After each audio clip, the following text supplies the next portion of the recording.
So these notes, again, can be found in my Venture webpage on the Algebra 1 folder, and you really should print these out to use while you're watching this video.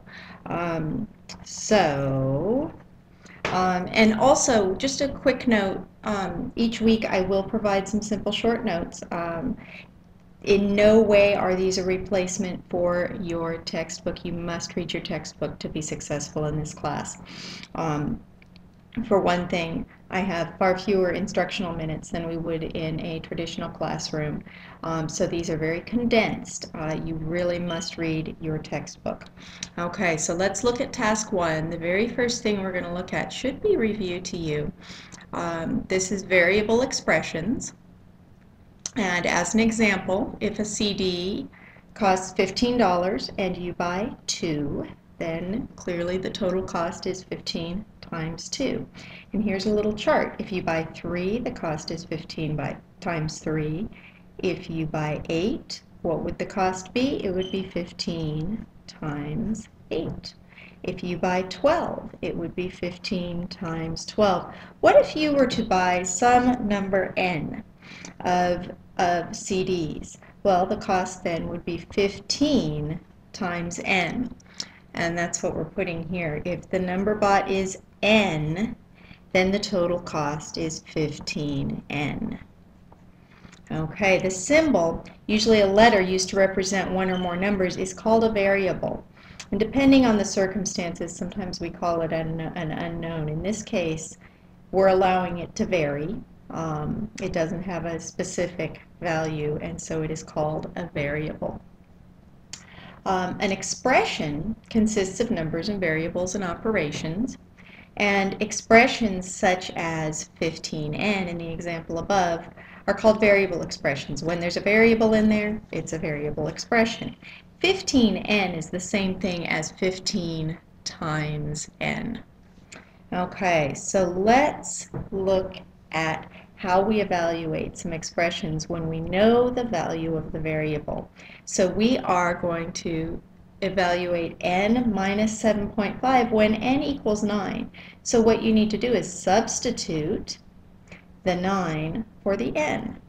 I like to put parentheses around whatever I'm substituting in to remind me that it's a substituted value. You don't have to, it's just a little technique I use, especially when I'm providing notes to students so that they know that's a substituted value.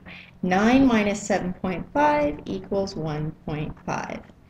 Okay, let's try this one. We're going to substitute 1/5 for A and 2 3/5 for B.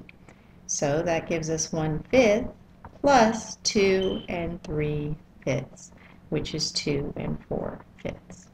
Okay, so when we have a you try, what I'd like you to do is hit pause, give it a try, and then when you start the video up again, you'll see what my solution is. So go ahead and hit pause and give it a try. Okay, so again, we're substituting x equals 4 for the value of x and 2 for the value of w. So we're going to get 4 times 2, which is 8.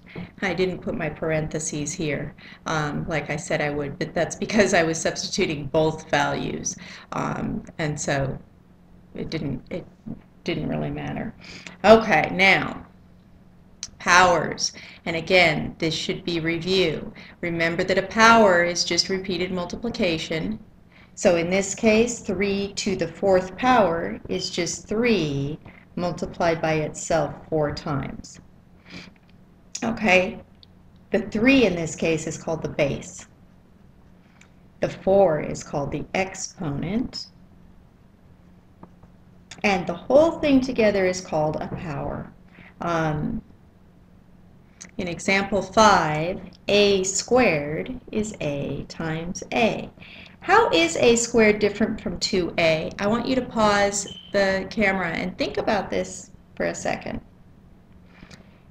Some students get this confused, but you need to remember that a squared is a times a. So, pardon me, I'm left-handed, so it gets in the way sometimes, my hand. And then 2a is 2 times a. So there is a big difference. So you need to be very careful about understanding how the placement of the 2 makes a difference.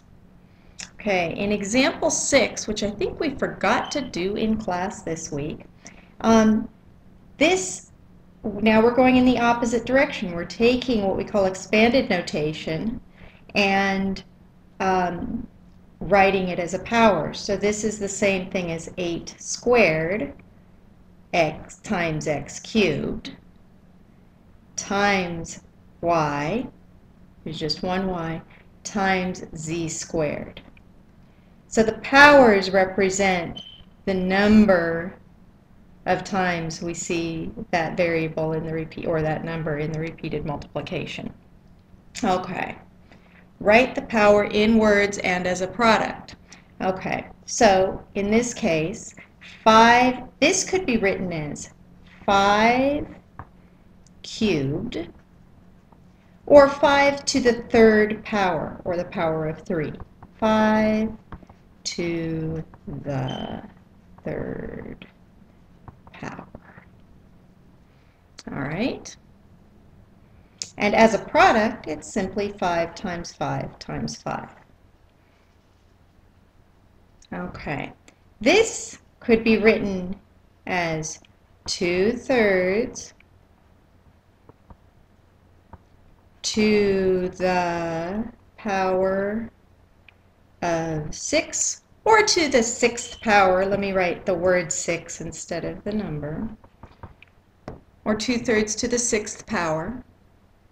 And there are a couple ways you can write this out. You can write 2/3 times 2/3 times 2/3 and so on 6 times. Or I like to just go ahead and put all of the numerators together and all of the denominators together and put my 6 2's in the numerator and my 6 3's in the denominator. You can see how this is the same thing as 2/3 times 2/3 times 2/3 times 2/3 times 2/3 times 2/3. But this just makes it a little easier to simplify in the long run. Okay, now do your U try, which means pause, for x to the 4th. Okay, so x to the 4th is x to the power of 4, or the 4th power, and it is x times x times x times x. All right, now let's do example 8a. We're going to evaluate the power. That means we want to end up with a number. 4 to the 3rd power is 4 times 4 times 4. Well, if we use order of operations, which we're getting to in just a minute, we could say this is 16 times 4, which is 64. Eventually, it'd be nice if you just know that 4 to the 3rd power is 64, but it's okay if you don't. Okay, 3/2. I'm going to use the method I used up in example 7 up here, and I'm going to put 4 3's in the numerator and 4 2's in my denominator. Okay, this is the same thing as 3 to the 4th over 2 to the 4th, right? This is a